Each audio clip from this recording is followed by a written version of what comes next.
Baxt so'zi. Shavkat Rahmon. Baxtiyorman degan birgina so'zni aytish uchun kerak qancha kuch, chidam.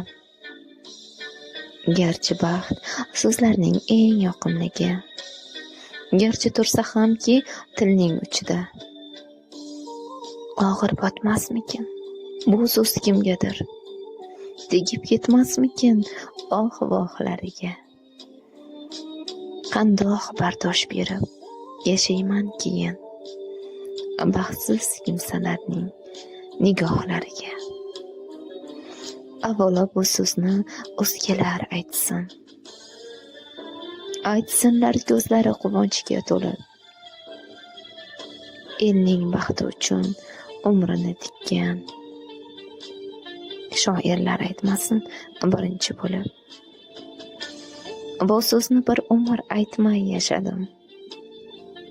Har shodlik kelganda yurdim sekinroq. G'amsizin elimdan avvalroq aytdim. Baxt so'zini aytaman eldan keyinroq.